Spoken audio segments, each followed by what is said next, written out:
Martin, why is everyone biased? Well, we can't help it. There are conscious biases, so there's conscious and unconscious biases. The conscious ones are easier to kind of justify, I guess. Somebody might like a particular political party because they want to cut taxes, say, and if you're wealthy, that's good, isn't it? But if you're not wealthy, that's bad. So you might have a bias towards one party or another, but it's quite a conscious thing. But then there are unconscious cognitive biases.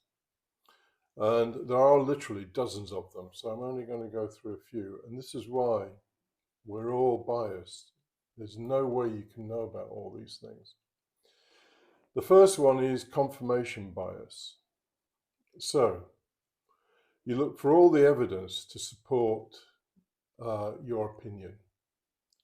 So if your opinion is that cutting taxes is good, you will look for every bit of information to reinforce your belief that cutting taxes is good. And you will ignore all the information that says it's bad. It's a confirmation bias. And we all do it because we're all, at the end of the day, self-interested. And so we will confirm the things that in the end will be good for us, and we will negate the things that are not good. So confirmation bias is just essentially reinforcing our biases. And we do it quite unconsciously. So you'll read a newspaper that confirms your views, or you'll watch a TV program that confirms your views. It's a confirmation bias. The next thing is availability bias. And what that means is that we always choose the information that's easiest to get hold of. So you might be talking to your mate and he or she says, oh, I've got a really good camera. And you're looking for a camera. So that's easily available information, isn't it?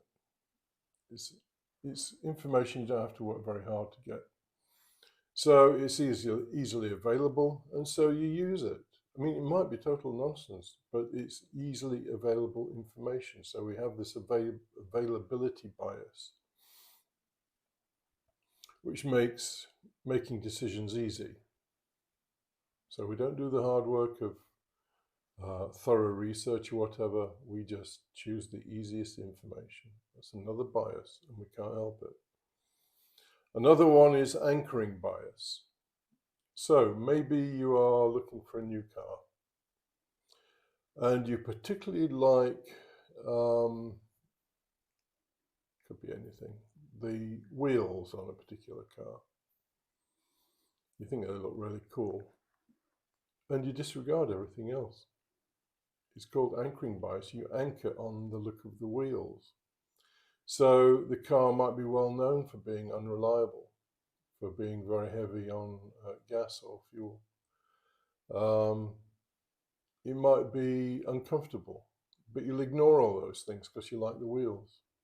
It's called anchoring bias, and we do it, again, in life, day in, day out. One that I've kind of talked about before is optimism bias. So we will look at the world and the things we're doing and always have a good outcome in our mind. Optimism is fairly harmless in some areas of life, but it's absolutely the death knell for some other areas of life. So if you're a businessman and you've got optimism bias, then your business is probably going to go bust because you'll never consider the bad things that could happen, and because of that, you'll never be prepared for them. So optimism bias, again, is everywhere. We're always looking at the nice sunny outcomes for things and never consider that they might go wrong. And that works against us. And finally, there's one called self-serving bias. The classic one is people who run businesses.